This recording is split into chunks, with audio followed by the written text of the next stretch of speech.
Hello everyone, welcome back to Neat Learning channel and today we will discuss about living word. This is the first chapter of 11th NCERT. तो इसमें हम सबसे पहले ये discuss करेंगे कि living and non living को हम किस तरीके से डिफरेंस क्रिएट कर सकते हैं। ठीक है कि लिविंग कैसे आप जानेंगे एंड नॉन लिविंग कैसे जानेंगे। तो लिविंग के बारे में सबसे पहले मैं स्मॉलेस्ट से डेफिनेशन देख लेते हैं। तो there are certain distinctive characteristic exhibited by living organism which distinguish them from non living. तो कुछ ऐसे कैरेक्टर्स रिप्रेजेंट होते हैं दोनों में, ठीक है, कि आप डिफरेंस क्रिएट कर सकते हैं कि ये एक नॉन लिविंग थिंग्स है और ये एक लिविंग थिंग्स है। ठीक है, तो दोनों का डिफरेंस क्रिएट करने में कुछ एक कैरेक्टर्स प्रेजेंट होते हैं और उनसे आप डिफरेंस क्रिएट कर सकते हैं इजिली। ठीक है, ओके। तो कुछ हमारे पास ऐसे भी चीजें प्रेजेंट है जो कि कैरेक्टर्स ऑफ लिविंग ऑर्गेनिज्म, जिस तरीके से आप लिविंग ऑर्गेनिज्म को जानेंगे तो उनमें कौन कौन से कैरेक्टर प्रेजेंट होते हैं वो भी हम इजिली देखेंगे। ठीक है, तो कैरेक्टर्स ऑफ लिविंग ऑर्गेनिज्म के बारे में बात कर ले तो वो 4 टाइप्स के होते हैं। ठीक है, कितने टाइप्स के होते हैं? 4 टाइप्स के। तो इसमें अगर देखेंगे तो ये जो होता है कितने टाइप्स का होता है? 4 टाइप्स का। फर्स्ट अगर बात करें तो वो क्या होता है? ग्रोथ। ठीक है, क्या होता है? ग्रोथ। सेकंड की बात करें तो metabolism and cellular organisation, right, okay. Third की बात करें तो रिप्रोडक्शन हो गया एंड फोर्थ की बात करें तो कंसिस्टेंस। ओके, अब इनको भी हम सीक्वेंस से डिस्कस करेंगे कि ग्रोथ क्या होता है, ओके, मेटाबॉलिज्म क्या होता है एंड रिप्रोडक्शन क्या होता है, कंसिस्टेंस क्या होता है, इसमें किस तरीके से लिविंग ऑर्गेनिज्म के कैरेक्टर इन्वॉल्व होते हैं वो भी हम पढ़ेंगे। ठीक है, सबसे पहले बात करेंगे रिप्रोडक्शन की। ठीक है, ओके। तो it is a biological property in which organism give rise to new organism. तो ये क्या है? पहली चीज, सबसे पहली चीज हमें मिल गई, क्या है? बायोलॉजिकल प्रॉपर्टी है। ठीक है, क्या चीज है? बायोलॉजिकल प्रॉपर्टी है, ओके। दूसरी चीज हमें क्या मिल गई कि एक रिप्रोडक्शन का मतलब क्या होता है कि किसी भी ऑर्गेनिज्म से एक न्यू ऑर्गेनिज्म का production, that's called as reproduction. ठीक है, तो ये क्या है? एक बायोलॉजिकल प्रॉपर्टी और इसी से ही हम न्यू ऑर्गेनिज्म का फॉर्मेशन करते हैं। ठीक है, फिर देखिए next point, organism reproduce by sexual reproduction and asexual reproduction. तो रिप्रोडक्शन की बात करें 3 टाइप के होते हैं। ठीक है, मेनली कितने होते हैं? 3 टाइप के, लेकिन इसमें मेन हमें क्या क्या दिए गए? सेक्सुअल रिप्रोडक्शन और एसेक्सुअल रिप्रोडक्शन। तो रिप्रोडक्शन जो होता है ऑर्गेनिज्म में वो 2 टाइप का होता है। कौन कौन सा? एक होता है एसेक्सुअल रिप्रोडक्शन और दूसरा क्या होता है? Sexual reproduction. ठीक है, नेक्स्ट पॉइंट देखिए, no non living object capable of reproducing और रेप्लिकेट बाय इटसेल्फ। तो इसमें क्या होता है? जो रिप्रोडक्शन की प्रोसेस है वो नॉन लिविंग में नहीं होती है। ठीक है, पहली चीज हमें मिल गई कि वो नॉन लिविंग में नहीं होती। ठीक है, ओके। जैसे कि वो रिप्रोड्यूस नहीं कर पाते हैं और उसके बाद अगर हम रेप्लिकेशन की बात करें तो वो भी खुद रेप्लिकेट नहीं कर पाते। ठीक है, ओके। तो ये नॉन लिविंग थिंग में हमें ये मिल गया कि नॉन लिविंग जितने भी होते हैं उनमें क्या होता है? रिप्रोडक्शन नहीं होता। ठीक है, फिर देखिए, the most obvious and technically complicated features of all living things to sense their surrounding of environment and respond to their environment stimuli. तो कुछ ऐसे स्टिमुलाई भी प्रेजेंट होते हैं जो कि मतलब एनवायरनमेंट के अगेंस्ट रिस्पॉन्स करते हैं। ठीक है, ओके। क्या हो गया कि वो एनवायरनमेंट के अगेंस्ट रिस्पॉन्स करते हैं, तो वो क्या हो गया? जो भी रिस्पॉन्स करेंगे वो कौन होंगे? वो एक लिविंग ऑर्गेनिज्म होंगे। ठीक है, क्लियर हुआ? ओके, तो इस तरीके से हमने रिप्रोडक्शन के बारे में देख लिया और भी कुछ पॉइंट देख लेते हैं। फिर एक आपका नेक्स्ट पॉइंट दिया हुआ है रिप्रोडक्शन में, reproduction is a not defining feature of living organism. Okay, क्या लिखा हुआ है? Reproduction is a not defining feature of living organism, मतलब कि हम इसे लिविंग ऑर्गेनिज्म में भी देख सकते हैं, नॉन लिविंग में भी देख सकते हैं। ठीक है, तो इस तरीके से हम ये भी बोल सकते हैं कि रिप्रोडक्शन जो है वो उसको डिफाइन नहीं किया जा सकता।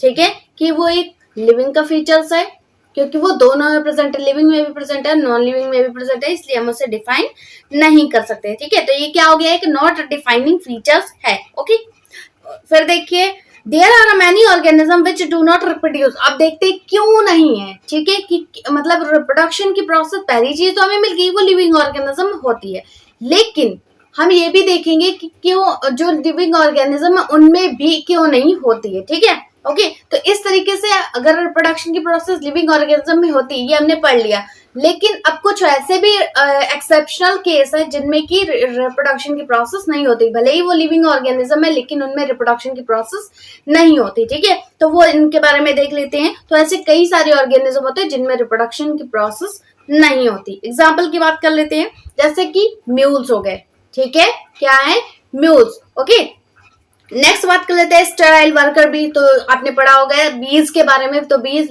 में क्या होता है कि एक क्वीन होता है एंड एक ड्रोन होता है एंड एक वर्कर बी होता है। तो उसमें जो वर्कर बी होते हैं वो क्या होता है, वो रिप्रोड्यूस नहीं करते, ठीक है, ओके, क्योंकि तो इसलिए उन्हें क्या बोलते हैं, स्टेराइल वर्कर बीज भी बोलते हैं। नेक्स्ट पॉइंट देखिए, इनफर्टाइल ह्यूमन कपल। तो कुछ जो ह्यूमन कपल होते हैं, मेल एंड फीमेल, वो क्या होता है, वो इनफर्टाइल होते हैं, मतलब वो रिप्रोड्यूस नहीं कर सकते, ठीक है। क्या होता है कि वो रिप्रोड्यूस नहीं कर सकते क्योंकि उनमें कुछ ना कुछ प्रॉब्लम आ जाती है जिसके कारण वो रिप्रोड्यूस नहीं कर पाते, ठीक है। तो अगर हम बात करें तो 55% जो होता है वो आपका फीमेल में प्रॉब्लम हो जाती है एंड 45% जो आता है आपका मेल में प्रॉब्लम हो जाती है, जिसके कारण वो स्टेराइल ही हो पाते हैं, ठीक है, मतलब कि इनफर्टाइल होते हैं, ठीक है, ओके, रिप्रोड्यूस नहीं कर सकते।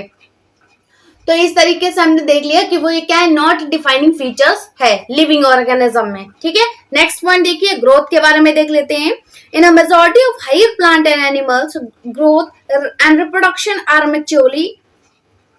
म्यूचुअली एक्सक्लूसिव इवेंट, ठीक है। तो जो भी ग्रोथ की प्रोसेस है वो हमारे किस में होती है, हायर प्लांट में होती है, एनिमल्स में होगी, ठीक है, ओके, कि वो ग्रोथ भी करेंगे, रिप्रोड्यूस भी करेंगे, ठीक।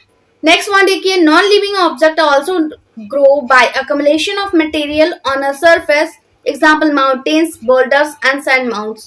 तो अगर हम पहले चीज हमें लिविंग ऑर्गेनिज्म के बारे में बात कर ली कि लिविंग ऑर्गेनिज्म में ग्रोथ होती है। ग्रोथ का मतलब क्या होता है कि कोई भी चीज थोड़े टाइम पे हमें देखने पे वो स्मॉल थी, ठीक है, उसके बाद आफ्टर सम टाइम हमने देखा वो क्या हो गई, एक लार्ज अमाउंट में बन गई, ठीक है, तो वो क्या हो गई, इसे हम क्या बोलेंगे, ग्रोथ बोलेंगे, ठीक है। तो सेल्स डेवलप हो, ठीक है, या फिर टिश्यू डेवलप हो, तो इसको हम क्या बोलेंगे, ग्रोथ, ठीक है, क्योंकि उसमें कुछ ना कुछ सेल्स की इनलार्जमेंट हो रही है, ग्रो हो रही है, डेवलप हो रहे हैं, ठीक है, तो इसे क्या बोलेंगे, ग्रोथ बोलेंगे, ओके। नेक्स्ट पॉइंट हमने क्या बोला कि लिविंग में हमने ग्रोथ को देख लिया, फिर एक और पॉइंट दिया हुआ है कि नॉन लिविंग में भी ग्रोथ पॉसिबल है। एग्जाम्पल की बात हमने कर ली, माउंटेन्स हो गए, बिल्डर्स हो गए एंड सैंड माउंट्स हो गए। जैसे कि आपने देखा होगा कि हमने कहीं पर एक जगह पे कचरा काउंट करना स्टार्ट कर दिया, ठीक है, ओके, तो वहां पर हमने अगर जब रेगुलर हम कचरा वहां पर डालते रहेंगे, ठीक है, तो वो क्या होगा, एक आफ्टर सम टाइम आप देखेंगे एक माउंटेन बन जाएगा, ठीक है, क्या हो जाएगा, माउंटेन बन जाएगा, जिसके कारण वो क्या है, एक नॉन लिविंग, लेकिन उसमें ग्रोथ तो हो रही ना, ठीक है, क्योंकि वो हमें पहले हमने देखा था तो वो स्मॉल था, लेकिन हमने आफ्टर सम टाइम देखा तो वो एक माउंटेन दिख रहा था, ठीक है, ओके। तो ये क्या हो गया, नॉन लिविंग में भी ग्रोथ पॉसिबल है, ठीक है। फिर देखिए, growth therefore can not be taken as a defining property of living organism. तो फिर ये भी हमें क्या मिल गया कि ग्रोथ भी एक डिफाइनिंग प्रॉपर्टी नहीं है लिविंग ऑर्गेनिज्म में, ठीक है। इसको हम परफेक्ट नहीं बोल सकते कि ग्रोथ जो है वो सिर्फ और सिर्फ लिविंग ऑर्गेनिज्म में होती है, वो नॉन लिविंग में भी होती है, ठीक है। तो ये इतना क्लियर हो गया होगा।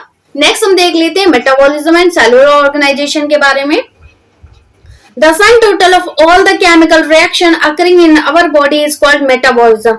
तो जो आपके सन के अकॉर्डिंग जो हमारी बॉडी के अंदर केमिकल रिएक्शन होते हैं जिसके कारण आपका पूरा जो सिस्टम है वो चल पा रहा है, तो वो सिस्टम वर्क किसके कारण होते हैं, केमिकल रिएक्शन के कारण होता है, ठीक है। तो वो केमिकल रिएक्शन जो प्रोसेस होती है उसको हम क्या बोलते हैं, मेटाबॉलिज्म बोलते हैं, ठीक है, जो कि सनलाइट की प्रेजेंस में होते हैं, ठीक है। नेक्स्ट पॉइंट देखिए, no non living object express metabolism. तो अगर हम बात करें नॉन लिविंग थिंग्स की, तो नॉन लिविंग थिंग्स में आपका मेटाबॉलिज्म की प्रोसेस नहीं हो सकते, क्यों, क्योंकि उसमें केमिकल रिएक्शन होनी चाहिए ना, ठीक है। तो केमिकल रिएक्शन जो होती है वो नॉन लिविंग में नहीं होती, ठीक है। तो ये वही लिखा हुआ है कि no non living object express metabolism, right. Next point देखिए, an isolated metabolic reaction outside the body of an organism performed in a test tube is neither living nor non-living। तो अगर हम बात करें लिविंग ऑर्गेनिज्म, तो living organism हमने देखा कि नॉन लिविंग में तो नहीं हो रहा है, ठीक है, लेकिन लिविंग ऑर्गेनिज्म में बात करें तो वो आपका बॉडी के अंदर भी कराया जा सकता है, बॉडी के बाहर भी कराया जा सकता है, ठीक है, ओके। जैसे एग्जांपल की बात कर लेते हैं, तो जैसे कि टेस्ट ट्यूब बेबी होता है, तो वो टेस्ट ट्यूब बेबी क्या होता है, बॉडी के बाहर उसको केमिकल रिएक्शन, मेटाबॉलिक रिएक्शन कराई जाती है, ठीक है, ओके। तो इस तरीके से हम ये बोल सकते हैं कि मेटाबॉलिक रिएक्शन जो है वो आपकी बॉडी के अंदर भी मतलब हो सकती है एंड बॉडी के बाहर भी हो सकती है, ठीक है, पॉसिबल है। ओके, जैसे कि टेस्ट ट्यूब बेबी हो गया, ठीक है। नेक्स्ट देखिए, hence while metabolism is a defining feature of all living organism without exception, इसलिए हम ये बोल सकते हैं जो मेटाबॉलिक रिएक्शन है वो क्या है, वो विदाउट एक्सेप्शन के एक डिफाइनिंग प्रॉपर्टी है, किसकी, लिविंग ऑर्गेनिज्म की, ठीक है। ओके, तो लिविंग ऑर्गेनिज्म में हमने ये वो देख लिया कि जो मेटाबॉलिक रिएक्शन है वो आपका एक डिफाइनिंग फीचर है। ओके, नेक्स्ट हम बात कर रहे थे लास्ट कॉन्सियसनेस की। Okay, living organisms have the ability to sense their surrounding and environmental and respond to these environmental stimuli which could be physical, chemical and biological। तो जो living organism होते हैं उनमें क्या होता है, जो लिविंग ऑर्गेनिज्म होते हैं वो आपके मतलब इन्वायरमेंट के अगेंस्ट रिस्पॉन्ड करते हैं, ठीक है। क्या बोला मैंने कि जो आपके लिविंग ऑर्गेनिज्म होते हैं वो इन्वायरमेंट के अगेंस्ट रिस्पॉन्ड करते हैं, ठीक है। ओके, जैसा भी कंडीशन हो इन्वायरमेंट का तो वो आपका physically and chemically and biologically respond करते हैं आपका इन्वायरमेंट के अगेंस्ट, ठीक है। तो ये क्या है, कंसिस्टेंस है, मतलब कि वो इट्स मतलब सेल्फ सारे वर्क कर सकते हैं, ठीक है। जो लिविंग ऑर्गेनिज्म है वो सेल्फ अपने वर्क कर सकते हैं, ठीक है, सेल्फ डिपेंड है। Next, plant respond to external factor like, तो जैसे हमने प्लांट की बात कर ली, प्लांट क्या एक लिविंग है, ठीक है, क्योंकि उसमें सारी प्रोसेस हो रही है, ठीक है। तो प्लांट क्या है, एक लिविंग थिंग्स है जो कि एक्सटर्नल फैक्टर मतलब कि जो आपका एनवायरनमेंट है उसके अगेंस्ट रिस्पॉन्ड करते हैं। जैसे कि एक्सटर्नल फैक्टर कौन कौन से हो गया, लाइट हो गया, वाटर हो गया, टेम्परेचर हो गया, देन अदर ऑर्गेनिज्म, इनके अगेंस्ट क्या है, रिस्पॉन्ड करते हैं। तो ये क्या है, इन्वायरमेंट में हो रहा ना ये सब चीजें, तो ये इन्वायरमेंट के अगेंस्ट रिस्पॉन्ड कर रहे हैं, तो ये भी क्या है, लिविंग ऑर्गेनिज्म है, ठीक है। ओके, क्या है, लिविंग थिंग्स है। तो ये भी हम इसको भी बोल सकते हैं कि ये क्या है, एक डिफाइनिंग फीचर्स है, क्योंकि ये नॉन लिविंग में पॉसिबल नहीं है, ठीक है। क्लियर हुआ। नेक्स्ट देख लेते हैं, नेक्स्ट पॉइंट देखिए सी में, human being is the only organism who is aware of himself, it means has self consciousness. तो एक हम ये बोल सकते हैं कि जो ह्यूमन बीइंग है वो क्या है, केवल ओनली ऑर्गेनिज्म है जो कि आप हिमसेल्फ मतलब इट सेल्फ अपने आप को सेल्फ कॉन्शियसनेस कर सकता है, ठीक है। ओके, नेक्स्ट पॉइंट देखिए, consistence therefore becomes the defining property of living organism. जैसे कि मैंने बोला कि लिविंग ऑर्गेनिज्म में जो ये आपका कंसिस्टेंस है वो एक क्या है, डिफाइनिंग फीचर है, क्योंकि ये नॉन लिविंग में पॉसिबल नहीं है, ठीक है। तो ये क्लियर हो गया, हमें मेटाबॉलिज्म मिल गया, हमें कंसिस्टेंस मिल गया, ठीक है, दोनों हमें मिल गए, दोनों में ही हमें प्रॉपर्टी मिल रही थी लिविंग ऑर्गेनिज्म की, ठीक है। तो अगर क्वेश्चन आता है कि जो आपका ये मतलब जो आपके लिविंग कैरेक्टर्स है वो किस में मिलते हैं, तो आपको ऑप्शन दिए होंगे, कंसिस्टेंस, मेटाबॉलिज्म, ग्रोथ एंड उसके बाद लास्ट में क्या है, रिप्रोडक्शन, ठीक है। तो आपको क्या कौन सा क्लिक करना है, आपको सबसे पहले कंसिस्टेंस को क्लिक करना है, ठीक है। लेकिन अगर आपको कंसिस्टेंस ऑप्शन में नहीं दिया हुआ है तो आप किसको क्लिक करेंगे, मेटाबॉलिज्म को, ठीक है। क्लियर हुआ। ओके, अगर दोनों ही दिए हैं तो आपको सबसे पहले कंसिस्टेंस को क्लिक करना है, राइट। नेक्स्ट देखिए, डाइवर्सिटी इन लिविंग वर्ड्स के बारे में देख लेते हैं। डाइवर्सिटी के बारे में आपको सब थोड़ा सा बात करेंगे कि डाइवर्सिटी जो होता है, डाइवर्सिटी का मतलब क्या आता है कि एक डेटा के फॉर्म में आपको कलेक्ट करके रखा जाता है, ठीक है। ओके, कितने उस एरिया में कितने एनिमल्स हैं या फिर कितने प्लांट हैं, उस एरिया में उसका पूरा डेटा बनाया जाता है और उसको डेटा के फॉर्म में एक स्टोर करके रखा जाता है, दैट्स कॉल्ड डाइवर्सिटी, ठीक है। ओके, तो आप ये चीज हमें टॉपिक क्या पढ़ना है कि जो आपका वर्ल्ड में जितने भी डाइवर्सिटी है लिविंग की उसके बारे में हम पढ़ेंगे, ठीक है। सबसे पहले पॉइंट दिया हुआ, biodiversity refers to a number of and type of organism present on earth. तो जैसे कि मैंने बताया, बायोडाइवर्सिटी का मतलब क्या होता है कि अर्थ में जितने भी एनिमल्स या फिर प्लांट्स प्रेजेंट है उनका एक डेटा नंबर मतलब बनाना, ठीक है। ओके, नेक्स्ट पॉइंट देखिए, the number of species that are known and describe range between 1.7 to 1.8 millions. तो एक थोड़े से टाइम के पहले आपके एनसीईआरटी में दे रखा है कि स्पीसीज का कलेक्शन निकाला गया था, मतलब डेटा बनाया गया था, तो वो डेटा कौन सा कितना था, 1.7 to 1.8 मिलियन था, ठीक है। ओके, इसमें आपके स्पीसीज का रेंज था, ठीक है, जिसमें कि आपके स्पीसीज कितने प्रेजेंट है वो पूरा डेटा इसमें बनाया गया था, ठीक है। कितना था, 1.7 to 1.8। इंपॉर्टेंट है, इससे अगर क्वेश्चन आया तो ये भी आ सकता है, इसलिए वेरी इंपॉर्टेंट, ठीक है। नेक्स्ट देखिए सिस्टमैटिक्स के बारे में देख लेते हैं। Systematic is a very important topic. It is a study of different kinds of organism, their diversity and relationship among them. तो कुछ ऐसे जैसे कि सिस्टमैटिक के बारे में हो गया कि किसी भी चीज को क्या है एक सिस्टम से रखना, ठीक है, ओके। तो उसमें different different kinds of organism होते हैं जिसमें कि आपको उनको डिफरेंट डिफरेंट जगह पर रखा जाता है, ठीक है, उनका सिस्टमैटिक टर्म बनाया जाता है, ठीक है। फिर देखिए the word systematic is derived from the Latin word systema which means systematic arrangement of organism. जैसे हमें ये सिस्टमैटिक जो वर्ड है वो हमें कैसे मिला, वो एक लैटिन वर्ड है सिस्टेमा, जिससे कि हमारा सिस्टमैटिक टर्म बनाया गया, ठीक है, ओके। तो उसी से जब उसका अरेंजमेंट किया जाता है तो उसको क्या बोलते हैं, सिस्टमैटिक अरेंजमेंट, ठीक है, ऑर्गेनिज्म क्या किया जाता है। नेक्स्ट पॉइंट देखिए Linnaeus uses Systema Naturae as the title of his. Systematic takes into account evolutionary relationship between organism.